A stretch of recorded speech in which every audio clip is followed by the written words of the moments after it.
விடாது எங்கும் ஷடாட்சரம் என் உயிரெழுத்து ஜடாலிங்கம் தந்த ஸ்கந்தம் என் உயிர் மூச்சு அடாதி எங்கும் ருத்ரவேல் இடும் உன் கையெழுத்து அவ்வெழுத்தால் ஆடுதையா இந்த ஆரடி மெய் எழுத்து. முருகர் வந்து ராஜாவாக இருந்திருக்காரு, அரசனாக இருந்திருக்காருன்னு சொல்லி நிறைய பேர் கேள்விப்பட்டிருப்போம். அந்த மாதிரி ஒவ்வொரு காலகட்டத்தில் ஒவ்வொரு முருகர் சக்தி இருந்திருக்கு. அதில் இந்த கோட்டம்ன்றது எல்லாமே முருகருக்கு தான் சொந்தம். எப்படி வந்து குன்றெல்லாம் குமரன் இருப்பாரோ அந்த மாதிரி நீர் வழிபாடு, மலை நதி எல்லாம் போதும், எங்கே கடல் ஆறு எல்லாம் போதும், அங்கேயும் முருகர் வழிபாடு இருந்திருக்கு. கலியுகத்தில் ஒவ்வொரு விஷயமும் நடக்கிறதுக்கு முன்னாடி ஏதோ ஒரு காரணம் இருக்குங்க. வாழ்க்கையில் விளிம்பு நிலைக்கு போய் கண் கலங்கி நான் வந்து என்னை எல்லாருமே கைவிட்டாங்களே அப்படின்னு நினைக்கிறவங்க முக்கால்வாசி பேர் தேடுற தெய்வம் முருகப்பெருமானாக இருப்பாங்க. ஏன்னா அவர் நம்ம இதயத்துக்கும் நம்மளோட ஆன்மாவுக்கும் நெருக்கமானவர். முருகான்னு ஒரு பேப்பரில் எழுதி நீங்கள் முருகான்ட்டு கூப்பிடுங்க, கண்டிப்பாக உங்களுக்கு முருக சக்தி வேலை செய்யும்.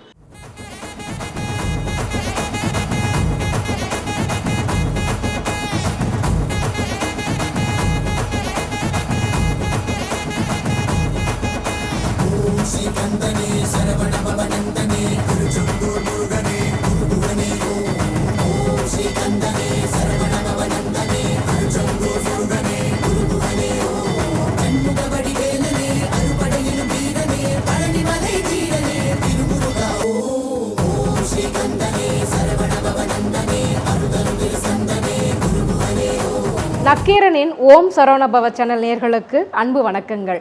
நம்ம ஒவ்வொரு முறையும் பார்த்தீங்க அப்படின்னா கந்தக்கடவுள் நம் சொந்த கடவுள் நிகழ்ச்சியின் மூலமாக நம்மளுடைய முருகனுடைய பெருமைகளை பற்றியும் அவருடைய கோவில் சிறப்புகளை பற்றியும் தொடர்ந்து பார்த்துக்கிட்டே வரும். அதனுடைய 2வது பாகம் தான் இது. இன்றைக்கி நம்ம எங்கே வந்திருக்கோம் அப்படின்னு பார்த்தீங்க அப்படின்னா குமரக்கோட்டம் அப்படின்ற கோவிலுக்கு வந்திருக்கிறோம். இந்த கோவில் எங்கே இருக்குது, இந்த கோவிலோட சிறப்புகள் என்ன, கோவிலில் இருக்கக்கூடிய மிகப்பெரிய ஆற்றல் என்ன அப்படின்றத பற்றியெல்லாம் நம்ம கூட பகிர்ந்துக்க வந்திருக்கிறாங்க. எல்லாரும் அறிந்த எல்லாருக்கும் ரொம்ப பரிச்சயமான நம்மளுடைய முருக பக்தர் திரு JMSK கோபி அவர்கள். வாருங்கள் பேசுவோம். வணக்கம் சார். எல்லா புகழும் முருகனுக்கு. எல்லா புகழும் முருகனுக்கு. எப்படி இருக்கீங்க? நல்லா இருக்கேன். நம்ம எப்பவுமே பார்த்தீங்க அப்படின்னா ஒரு கோவில் முடிச்சோடனே அடுத்த கோவிலுக்கு வந்து உடனே ஆரம்பிப்போம். ஆனால் இப்போ பாருங்க நம்ம டிசம்பர் மாதம் பண்ணினோம், அதுக்கப்புறம் இப்போதான் வந்து எடுத்திருக்கோம். ஏன் இவ்வளவு நீண்ட இடைவெளி? எனக்கும் இந்த கேள்வி வந்து மனசில் ஓடிட்டே இருக்கும். என்னடா எல்லா நேர்காணலும் கொடுத்துட்ருக்கோம், ஆனால் நம்ம கந்த கடவுள் நம்ம சொந்த கடவுள் நிகழ்ச்சி மட்டும் தள்ளி தள்ளி போயிட்டே இருக்கு, இன்னும் ஷூட் நடக்காமல் இருக்கு. ஏன்னா நான் அவர் நக்கீரனில் தொடர்புக்குன்னு என்ன கேட்குறப்பெல்லாம் ஐயா முருகர் உத்தரவு கொடுக்கணும், முருகர் உத்தரவு கொடுத்துன்னு கிட்டத்தட்ட டிசம்பர் 15 நம்ம எடுத்தோம். ஜனவரி, பிப்ரவரி, மார்ச் முடிஞ்சு இப்போது ஏப்ரலில் தான் நடக்குதுன்னா நானே 2 டைம்ஸ் கேட்டேன் உங்ககிட்ட என்ன ஆச்சு. 3 மாதம் கழித்து முருகப்பெருமான் கொடுத்துருக்காரு. அதுலேயும் சாதாரணமாக கொடுக்கல, ஒரு அற்புதமான ஒரு கோவிலை கொடுத்துருக்காரு, குமரக்கோட்டம்.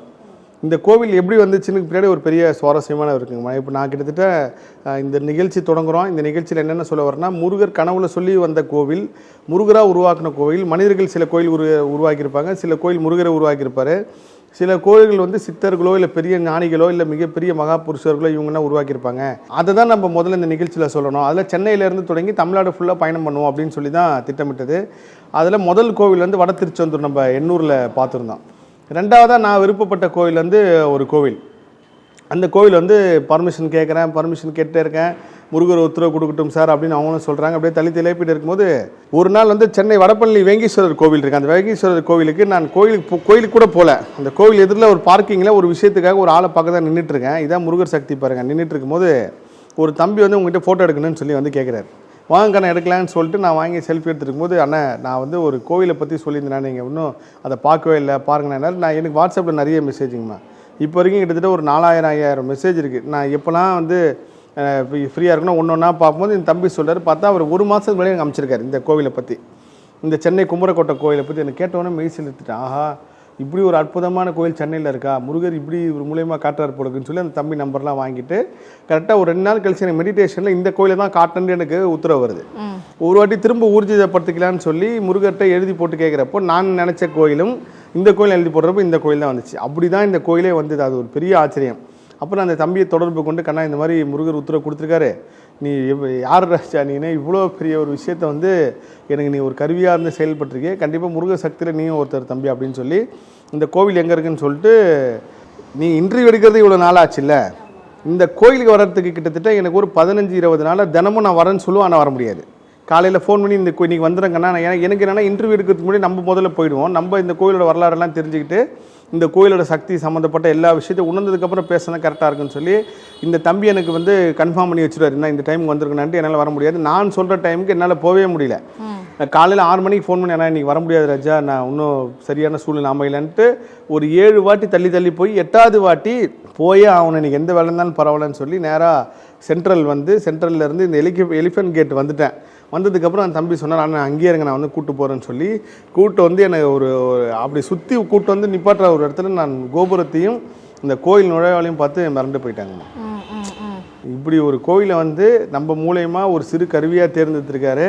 இதை வந்து உலகம் ஃபுல்லாக இருந்த இடத்துக்கு வரப்போகிறாங்க. அதுவும் குறிப்பாக சென்னை மக்கள் ஒரு கொண்டாடக்கூடிய கோயிலாக இருக்க போய் இப்போ பாரிஸ்னால் நம்மளுக்கு தெரிஞ்சுன்னா கந்தக்கோட்டம் தான். ஆமாம், கந்தக்கோட்டை கோயிலை கூட நான் எடுக்கிறதுக்கு முயற்சி பண்ணேன்.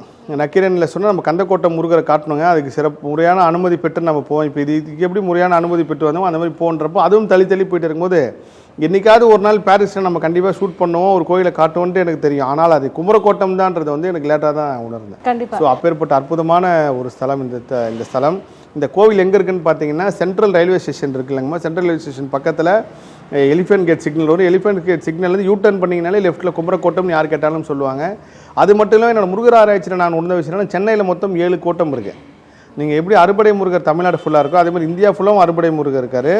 உலகம் ஃபுல்லாகவும் நீங்கள் அறுபடை சார்ந்த ஒரு விஷயம் இருக்குது. அதே மாதிரி சென்னையிலும் அறுபடை கோவில் இருக்குது. சென்னையிலும் கோட்டம்னு சொன்னாலே நீங்கள் முருகர் வந்து ராஜாவாக இருந்திருக்காரு, அரசனாக இருந்திருக்காருன்னு சொல்லி நிறைய பேர் கேள்விப்பட்டிருப்போம். அந்த மாதிரி ஒவ்வொரு காலகட்டத்தில் ஒவ்வொரு முருகர் சக்தி இருந்திருக்கு. அதில் இந்த கோட்டம்ன்றது எல்லாமே முருகருக்கு தான் சொந்தம். எப்படி வந்து குன்றெல்லாம் குமரன் இருப்பாரோ அந்த மாதிரி நீர் வழிபாடு எங்கே மலை நதி எல்லாம் போதோ, எங்கே கடல் ஆறு எல்லாம் போதோ அங்கேயும் முருகர் வழிபாடு இருந்திருக்கு. ஸோ இந்த ரெண்டுத்துக்குமே முருகர் பொருந்துவார். இந்த இடத்துல இந்த குமரக்கோட்டம் கோவிலும் கிட்டத்தட்ட புராண காலத்தோடு தொடர்புடைய கோவில் தான். இது ஏதோ இன்றைக்கி நேற்று உருவான கோவில் கிடையாது, மனிதர்கள் உருவாக்கின கோவில் கிடையாது. நம்ம கலியுகத்திலே மிகப்பெரிய சக்தி வாய்ந்த அகத்தியர் மாமுனி வந்து இந்த கோவில் உருவாக்கியிருக்கார். கண்டிப்பா அவர் தான் முருகனை பிரதிஷ்டை பண்ணியிருக்காரு. இந்த கோவிலுக்கு அகத்தியர்லாம் வந்திருக்காங்க இல்லையா? இந்த கோவில் உருவானது காரணம் அகத்தியர் தான். எப்படி வந்து அகத்தியருக்கு வந்து முருகப்பெருமானங்க காட்சி கொடுத்துருக்காரு. முதல்ல வாழ சிறுவனா வந்திருக்காரு. சிறுவனா அதுக்கப்புறம் அகத்தியர் வந்து அவரோட ஞான திருஷ்டியில் உணர்ந்தாலும் கலியுகத்தில் ஒவ்வொரு விஷயமும் நடக்கிறதுக்கு முன்னாடி ஏதோ ஒரு காரணம் இருக்குங்கம்மா. நீங்கள் அப்படி தான் இறைவன் உணர்த்துவார். இப்போ சம்மந்தம் இல்லாமல் திடீர்னு ஒருத்தங்க கோயிலுக்கு போகும்போது கோயிலில் உள்ளே உழுந்துட்டாங்க அப்படின்னா அதுக்கு பின்னாடி ஏதோ ஒரு காரணம் இறைவன் வச்சிருப்பாரு. நீங்கள் வெளியில் உழுறதுக்கு பதில் கோயிலில் ஒன்று ஏதோ ஒரு கர்மா உங்களுக்கு அங்கே தீருதுன்னு தான் அர்த்தம். கோயிலுக்கு வரும்போது விபத்து நடக்குது, இல்லை கோயிலுக்கு வந்து போனதுக்கப்புறம் ஒரு விபத்து நடக்குதுனாலே அது உங்கள் உள்வினை கர்மவினை ரொம்ப ஸ்ட்ராங்காக இருக்குது. அதுலேருந்து இறைவன் ஏதோ ரூபத்தில் காப்பாற்றுறாருன்னு தான் நம்ம உணரணும். அப்போ அகத்தியருக்கு வந்து சின்ன பாலகனாக காட்சி கொடுக்குறாரு. இவர் வந்து முருகர்னு வந்தவர் தெரியல அப்படின்னு ஒரு பெரிய ஒரு விவாதம் ஒன்று போயிட்டு இருக்கும்போது பார்வதி தேவி காட்சி கொடுத்து வந்திருக்கிறது முருகர் தான் அப்படின்னு சொன்னதுக்கப்புறம் அகத்தியர் அவர் வணங்கிட்டு எந்த இடத்துல வணங்குறோம் அந்த இடத்துல ஒரு கோயில் உருவாக்குறாரு. அந்த சிலை தான் இப்போ நம்ம பார்த்த சிலை. ஸோ இந்த கோவில் அகத்தியர் தவிர வேறு யாரெல்லாம் வந்திருக்காங்க சார்? நான் இந்த கோயிலுக்கு முதல் தடவை வந்ததுக்கப்புறம் இங்கே ஒரு புக்கு எனக்கு கொடுக்குறாங்க. அந்த புக்கை வந்து கிட்டத்தட்ட இந்த கோயில் இன்னொருத்தர் இருக்கார், இந்த கோயிலில் வேலை செய்கிற ஒருத்தர், அவர் என்ன கிட்டத்தட்ட ஒரு 5 மாதமாக இந்த புக்கை கொடுக்கறதுக்கு தேடி இருக்காரு. நான் பொதுவாக நிறைய எனக்கு ஃபோன் வர்றதுனால நான் வந்து சில மிஸ்டேக்கள் பார்த்துட்டு திரும்ப கூப்பிடும். அவர் சொல்கிறார் இந்த டேட்டில் உங்களுக்கு கால் பண்ண பாருங்கள், அப்பயே கொடுக்கணும் வந்திருக்கு. இந்த தம்பி என்ன பார்த்தது அவருக்கு தெரியாது, அவர் தேடினது இந்த தம்பிக்கு தெரியாது. ஸோ இது எல்லாத்தையும் ஒரே புள்ளியில் கனெக்ட் பண்ணி அவர் ஒரு புத்தகம் கொடுக்குறாரு. அந்த புத்தகத்தை பற்றி மிரண்டேன். வள்ளலார் கடலூர்லேருந்து சென்னைக்கு வந்த முதல்ல தங்கின இடம் இந்த இடம் தான். இங்கே இருந்ததுக்கு அப்புறம் தான் அவர் கந்தக்கோட்டம் போயிருக்காரு. அதுக்கப்புறம் தான் மற்ற எல்லா விஷயமும் பண்ணியிருக்காரு. இங்கே வந்து ஒரு கிட்டத்தட்ட ஒரு குறிப்பிட்ட காலம் இருந்ததுக்கு அப்புறம் தான் அடுத்த பயணத்தை நோக்கி போயிருக்காரு. அப்புறம் பாமன் சுவாமிகள் வந்திருக்காரு, கிருபானந்த வாரியார் வந்திருக்காரு, இன்னும் எத்தனையோ மகான்கள் வந்திருக்காங்க. என்னோட முருகர் ஆராய்ச்சி நான் வந்துச்சுன்னா கண்டிப்பாக அருணகிரிநாதர் இந்த கோயிலுக்கும் ஒரு திருப்புகள் பாடியிருப்பார். ஏன்னா கிட்டத்தட்ட இவங்க வரலாறே ஒரு 900 வருஷம் சொல்லப்படுது. அதுக்கு முன்னாடி அகத்தியர் பெருமான் முருகனை இங்கே வச்சிருக்காரு. இன்றைக்கி நம்ம பார்க்குற கோயில் எல்லாமே முருகரும் வள்ளியும் தெய்வம் ஒன்றா இருப்பாங்களே. இந்த கோயிலோட மெயின் விஷயம் என்னென்னா முருகர் தான் முதல்ல வந்திருக்காரு. அதுக்கப்புறம் காலப்போக்கில் முருகர் ஒவ்வொரு வாட்டையும் உத்தரவு கொடுத்ததுக்கப்புறம் வள்ளி தெய்வனை தனித்தனியாக பிரதிஷ்டை பண்ணியிருக்காங்க. இப்படி பல பேர் வந்த ஒரு அற்புத கோவில் தான் இந்த கோவிலுங்கம்மா. ஆக்சுவலாக பார்த்தீங்கன்னா இந்த பாரிஸ் கார்னு எடுத்துக்கிட்டோம்னா அந்த கந்தக்கோட்டை முருகன் கோவில் தான் எல்லாருக்குமே ரொம்ப பிரசித்தி பெற்ற எல்லாருக்கும் ரொம்ப தெரிஞ்ச கோவிலாக இருக்குது. கண்டிப்பாக இந்த நிகழ்ச்சியின் மூலமாக இந்த கோவிலோட சிறப்புகள் வந்து எல்லாருக்கும் தெரியும் அப்படின்னு எல்லாருக்கும் தெரியுன்றது ஒரு உண்மை. அதை தாண்டி உங்களுக்கு இந்த கோயிலுக்கு உண்டான நெருக்கத்தை வந்து நீங்கள் வந்தோடனே என்கிட்ட சொன்னீங்கல்ல, அதை வந்து முருக பக்தர்கள் சொல்லுங்கள். நானும் முருகர் சாட்சி தான், நீங்களும் முருகர் சாட்சி தான், நீங்களும் முருக பக்தர். ஸோ நீங்கள் சொல்கிற அந்த விஷயம் வந்து கண்டிப்பாக எத்தனையோ முருக பக்தர்கள் கனெக்ட் ஆகும். நான் இந்த தெருவில் வந்து பல தடவை போயிருக்கேன். சவுகார்பேட்டில் வந்து நான் பல வருஷம், ஆனால் இப்படி ஒரு கோயில் இருக்குது எனக்கு தெரியாது. எங்கேயோ இறைவன் சேர்த்து வடப்பள்ளியில் ஒருத்தர் மூலியமாக கொண்டு வந்தார்ல, வந்ததுக்கப்புறம் உங்களுக்கும் தெரியாது நான் இந்த கோவில் தான் சொல்கிறேன்னு சொல்லிட்டு. ஆமாம், தெரியாது. வந்ததுக்கப்புறம் நீங்கள் என்கிட்ட சொன்ன விஷயத்தை கேட்டு மெய் சிலுத்திட்டு அந்த விஷயத்தை முருக பக்தர் நீங்கள் எடுத்து சொல்லுங்கள். ஆக்சுவலாக நீங்கள் வந்து லிங்க் அனுப்புனீங்க, லொக்கேஷன் அனுப்புனீங்க, இந்த கோயிலுக்கு வந்துருங்கம்மா அப்படின்னு சொல்லிட்டு. நான் வந்து ரேப்பிடோ ஏதாவது போட்டு வரலாம் தான் நினச்சேன். பரவாயில்ல, வண்டியிலேயே போயிடலான்னு சொல்லிட்டு நானே லொக்கேஷன் பார்த்து வந்துட்டேன். கோயிலுக்கு வர வரைக்கும் நம்ம இந்த கோயிலுக்கு தான் போகிறோம் அப்படின்றது தெரியாது.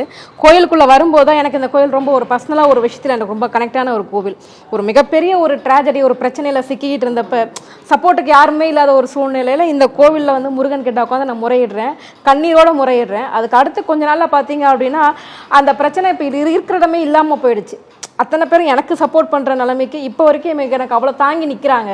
யாருமே இல்லாதப்ப இந்த கோயிலுக்கு வந்தேன். இன்னைக்கு அவ்வளோ பேர் எனக்கு சூழ்நிலை. எவ்வளோ வருஷத்துக்கு முன்னாடி இருக்குங்க? எவ்வளோ வருஷம்லாம் இல்லை, 4-5 மாதத்துக்கு முன்னாடி. ஓ அப்படியா? முருகன். ஆமாம், 4-5 மாதம் கேட்குறப்பெல்லாம் கூட நான் வந்து ஏன் கோயிலில் சொல்கிறேன்னா, எப்படி ஒன்றாலும் கடைசி நேரத்தில் முருகர் மாற்றுவார், முருகர் உத்தரவு வராமல் நம்ம சொல்லக்கூடாதுன்ட்டு சேனலில் கூட நான் பாரிஸில் ஒரு கோவில் தான் சொன்னேனே தவிர குமரக்கோட்டம் அப்படின்ற பேர் சொல்லவே இல்லை. நான் கந்தக்கோட்டம் தான் நினச்சிட்டு இருந்தேன், பாரிஸ். இந்த குமரக்கோட்டம் முருகர் வந்து நீங்கள் கண்கலங்கி வந்தேன்னு சொன்னீங்களா? இந்த மாதிரி நானும் நிறைய பேரை பார்த்துருக்கேன், நான் உட்பட. ஏன் முருகர் நம்மளுக்கு சோல்மேட் அப்படின்னா, இப்போ ஒரு குழந்தைக்கு வந்து அழுத உடனே ஒரு தாய்ப்பால் தேவைப்படுது, தாய் வந்து அந்த குழந்தை அழுத வச்சே புரிஞ்சு கொடுப்பாங்க. அந்த மாதிரி ஒரு தெய்வம் முருகர் இருக்கார். வாழ்க்கையில் விளிம்பு நிலைக்கு போய் கண் கலங்கி நான் வந்து என்னை எல்லாருமே கைவிட்டாங்களே அப்படின்னு நினைக்கிறவங்க முக்கால்வாசி பேர் தேடுற தெய்வம் வந்து முருகப்பெருமானாக இருப்பாங்க. ஏன்னா அவர் நம்ம இதயத்துக்கும் நம்மளோட ஆன்மாவுக்கும் நெருக்கமானவர். அங்கே வந்து அழுதுட்டு நீங்கள் எப்போ கண்ணீர் விடுறீங்களோ அப்பயே அந்த கண்ணீர் வந்து உங்களுக்கு மிகப்பெரிய கருணையாக மாறி பல விஷயத்தை மாற்றும். ஸோ இந்த குமரக்கோட்டை முருகர் பெரிய சிறப்பு என்னென்னா, இதுதான் இந்த குழந்தை வரம் திருமணம் வரம் இல்லாமல் சகல செல்வத்தையும் கொடுக்குற முருகராக இருக்கார். சகல செல்வம்னா நிறைய பேர் பணம் பொருள் நினச்சிக்கிறாங்க. நீங்கள் கலியுகத்தில் மனிதனாக வாழ்கிறது ஒரு பெரிய புண்ணியம். அதை தாண்டி நீங்கள் நிம்மதியாக தூங்குறல நைட்டு எந்த டென்ஷன் இல்லாமல் நிம்மதியாக தூங்கி கால் நேர்ந்துக்கிறது எப்போ கிடைக்குன்னா, உங்களுக்கு சகல செல்வங்கள், பேரு செல்வம், குடும்ப செல்வம் எல்லாமே சேர்ந்து கிடைக்கிறது அந்த சகல செல்வங்கள். இது எல்லாத்தையும் தர முருகனா இங்கே இருக்காரு. எனக்கு தெரிஞ்ச ஒரு நண்பர் ஒருத்தவங்க வந்து சொல்லியிருந்தாங்க, முருகனை ஏன் நீ கும்பிட்டுக்கிட்டே இருக்க, ரொம்ப சோதனைகள் நிறையா கொடுப்பாரு, கஷ்டத்தை கொடுப்பாரு, அதுக்கப்புறம் தான் நல்லது செய்வார் அப்படின்னு சொல்லிட்டு. ஆனால் அப்படி கிடையாதுங்க. கொஞ்சம் வந்து நீங்கள் கும்பிட்டிங்கனாலுமே போதும், யாருன்னே தெரியாத வேற்று மதத்தினராக கூட. ஒன்னே சொல்லுங்க, நீங்கள் கோயிலுக்கே போகாதீங்க, முருகான்னு ஒரு பேப்பரில் எழுதி நீங்கள் முருகான்ட்டு கூப்பிடுங்க, கண்டிப்பாக உங்களுக்கு முருக சக்தி வேலை செய்யும். அதுக்கு சாட்சியாக நான் எத்தனையோ பேரை காட்ட முடியும். கண்டிப்பாக. அதே மாதிரி சார், இந்த கோவிலுக்கு வர்றாங்க, இந்த இவ்வளோ மத்தியில் இருக்குது, சென்னைக்குள்ளே இருக்குது, ஆனால் இன்னமும் இந்த கோயில் வந்து பிரசித்தி பெறாமல் இருக்குது அப்படின்னா முருகன் ஏன் அதுக்கான நேரம் காத்து கிடையாதுங்க. நீங்கள் வந்து நம்ம வந்து வெறும் கருவி மட்டும்தான். இது வந்து நம்ம ஒரு கோயிலை டெவலப் பண்ணுறதுக்கோ இல்லை நம்ம ஒரு கோயிலை பிரபலப்படுத்துறதுக்கு நம்ம வரவே இல்லை. இதை நான் எல்லாத்துலேயும் சொல்லுவேன். இவரால் இந்த கோயில் டெவலப் ஆச்சு, இவர் வந்து பேசுறதுக்கப்புறம் இந்த கோயில் பிரபலமாச்சுன்னு கிடையவே கிடையாது. இறைவன் என்னைக்கு ஒரு விஷயத்தை நடத்தணும்னு நினைக்கிறாரோ அதை நடத்துவார். இந்த குமரக்கோட்டம் கரெக்டாக பெல் அடிக்குது, இறைவன் நடத்துறது தான். நம்ம எல்லாமே ஒரு சிறு கருவி மட்டும்தான்.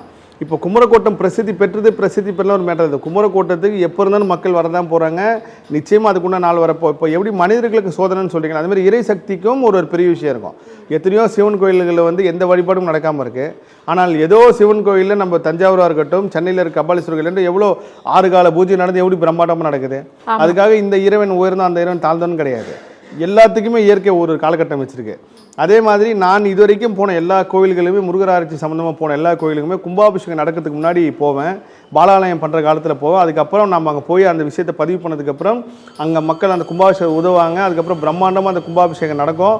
இப்படி தான் முருகப்பெருமான் நடத்திருக்காரு. அப்படி தான் இந்த குமரக்கோட்டை முருகரும் இந்த காலகட்டத்தில் முருக சக்தி வெளிப்படுறதுக்கு நம்ம ஒரு கருவியாக தேர்ந்தெடுத்துருக்காரு. அதை நம்ம பேச வந்துட்டோம்.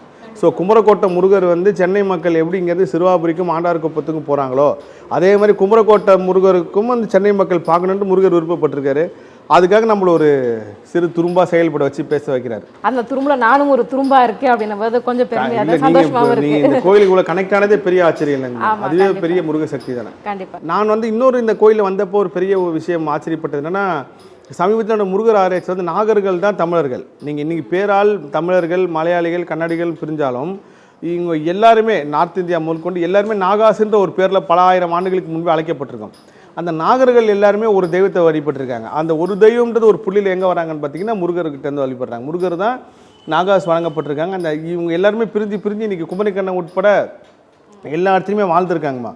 ஒவ்வொரு காலகட்டத்திலையும் ஒவ்வொரு பேரழிவுக்கு பின்னாடி அது எல்லாமே அப்படியே குறைஞ்சிருச்சு. அப்படி இருக்கும்போது இங்கே நாகசக்தி பெருசாக இருக்குது, இங்கே நாகர்கள் வந்து வழிபட்டிருக்காங்கன்ற ஒரு பெரிய உதாரணம். நீங்கள் அந்த ராகுகேது சம்மந்தமான சிலையும் பாம்பு சிலையும் இருக்குது, அது கண்டிப்பாக போகும்போது பார்த்துட்டு போங்க. இந்த கோயில் வந்து ராகுகேது சம்மந்தப்பட்டிருக்கு. அதை தாண்டி ஒரு பெரிய விஷயம்னா, எந்த கோயில்னா சரபேஸ்வரர் இருக்கோ அது எல்லாமே புராண காலத்தில் தொடர்புடையது. சரபேஸ்வரர் வந்து நீங்கள் அவ்வளோ சீக்கிரத்தில் ஒருத்தவங்க பிரதிஷ்டை பண்ணியோ இல்லை வந்து நீங்கள் வழிபாடு தொடங்கவே முடியாது. சரபேஸ்வரர் தெய்வமே யாருக்கு தெரியும்னு நினைக்கிறவரோ அவருக்கு மட்டும்தான் தெரியப்படுத்தி அவர் வரவேற்பார். அப்பேற்பட்ட ஒரு சரபேஸ்வரர் தெய்வம் குறுங்காலீஸ்வரர் கோவில் இருக்குது. இப்பயும் கபாலீஸ்வரர் கோயிலில் பார்த்துருக்கீங்களா? அப்போது அதே மாதிரி சரபேஸ்வரர் இங்கேயும் இருக்கார். அது ஒரு பெரிய ஆச்சரியம். இப்போயும் அந்த சரபேஸ்வரர் வழிபாடு நடக்குதுன்னு சொன்னாங்க. ஸோ முருகர் சக்தி வந்து நம்மளை எப்படிலாம் வழிநடத்த, அதே மாதிரி இங்கே சித்தி புத்தி விநாயகருக்கு ஒரு பெரிய ஆச்சரியங்கம்மா. கண்டிப்பாக நீங்கள் சித்தி புத்தி விநாயகர் காலமே வந்து நீங்கள் பார்த்தீங்கன்னா கிட்டத்தட்ட ஒரு 4000-5000 ஆண்டுகள் சொல்லுவாங்க. எப்படி பிள்ளையார்பட்டி ரொம்ப பழமை வாய்ந்த ஒரு கோவிலோ அதுக்கு ஈக்குவலான கோவில் சித்தி புத்தி விநாயகர் இருக்கிறது. அப்படியே காலகட்டத்தில் ஒவ்வொரு மாடர்ன் ஒரு நாகரிகம் வரப்போ ஒரு தெய்வம் மறைஞ்சு திரும்ப புதுசாக ஒரு விஷயம் உருவாகும். ஆனால் இது சம்மந்தப்பட்டு இருக்கிற கோயில் இல்லாமல் இவங்க வரலாற்றுப்படி 800 ஆண்டுகள் சொன்னாலும் என்னோட முருகர் ஆராய்ச்சிப்படி கண்டிப்பாக முருகர் மட்டும் இங்கே தோன்றியிருக்க அகத்தியர் வந்திருக்காருன்னா ஒரு 2000-3000 வருடங்கள் பழமையாக இப்போ இதெல்லாம் அதுக்கப்புறம் உருவாக்கியிருக்கலாம். ஓகே.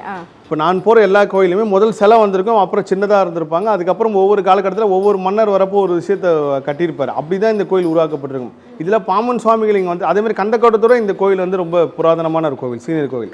கந்தக்கோட்டம் வந்து அவர் கந்தப்பாச்சாரி திருப்பூர் கந்தசாமி போயிட்டு வரப்போது அவரோட ஞான திருஷ்டியில் முருகர் சிலை கிடச்சி உருவான கோவில். இது அதுக்கு முன்னாடி உருவான கோவில். வெள்ளீஸ்வரர் கோயிலில் பார்த்துருக்கோம், ஞாயிற்றுக்கிழமை ரொம்ப விசேஷமான பூஜைகள்லாம் நடக்கும் சார். அதே மாதிரி நம்ம பேசிட்டு இருக்கும்போது நீங்கள் ஒரு விஷயம் சொன்னீங்க, இந்த கோயில் வந்துட்டு போனதுக்கு பிறகு தான் பாமன் சுவாமி அவர்களுக்கு வந்துட்டு விபத்து நடந்துச்சு அப்படின்னு சொல்லி. அவர் இப்போ நம்ம பாமன் சுவாமிகள் வரலாற்றில் வந்து பார்த்தீங்கன்னா அவருக்கு எலும்பு முறிவு இந்த கோயிலுக்கு வந்துட்டு போனதில் இல்லை, அவர் இந்த பகுதியில் தான் தங்கியிருந்தார். இந்த முருகப்பெருமான் அவர் வழிபட்டிருக்கார். இந்த காலகட்டத்தில் தான் அவருக்கு அந்த விபத்து ஏற்பட்டு எதிரில் சென்ட்ரல் அவர் அட்மிட் ஆனதுக்கப்புறம் தம்புச்செட்டி தெருவில் விபத்து நடந்தால் சொல்லுவாங்களா, அந்த காலகட்டத்தில் இந்த கோயிலுக்கு வந்து வழிபட்டிருக்காரு. ஸோ பாமன் சாமிகள் ஐயாவுக்கு முருகர் இங்கே காட்சி கொடுத்துருக்காரு, அகத்தியர் ஐயா காட்சி கொடுத்துருக்காரு, வள்ளலார் பெருமான் இங்கே முருகனை உணர்ந்திருக்காரு. இன்னும் எத்தனையோ மகான்கள் வந்திருக்காங்க. நீங்கள் அகத்தியர் தான் 18 சித்தர்களுக்கும் தலைவர்னு சொல்கிறல்ல, அவர் எங்கே இருக்காரோ அங்கே 18 சித்தர்கள் வந்திருப்பாங்கன்றப்போ கண்டிப்பாக அந்த சித்தர்களுக்கு முருகப்பெருமான் காட்சி கொடுத்துருப்பாரு. கண்டிப்பாக இன்னைக்கு உங்கள் மூலியமாக நம்மளும் இந்த கோயிலுக்கு வந்திருக்கோம் அப்படின்ற ஒரு உண்மையிலேயே முருகன் நம்மளை அழைச்சிருக்கிறார். முருகர் அழைச்சி ஆக்சுவலாக நேற்று நடக்க வேண்டியதுங்கம்மா. நான் 2 நாள் கொடுத்தேன். இந்த 2 நாளில் ஒரு நாள் நீங்கள் தேர்ந்தெடுத்து சொல்லுங்கள். நான் இமயமலைக்கு போகிறதுக்கு என்னோட மனசு ஃபுல்லானா இமயமலை பயணத்துக்கு முன்னாடி இந்த கோயிலை பற்றி பேசிடணும் அப்படின்னு சொல்லிட்டு, ஆனால் கடைசி நேரத்தில் எங்கே தள்ளி போயிடுமோ தடைப்பட்டுருமோ நினச்சிட்டே தான் அந்த முருகர் வர வச்சு உட்கார வச்சு நம்மளை எடுத்துட்டார்.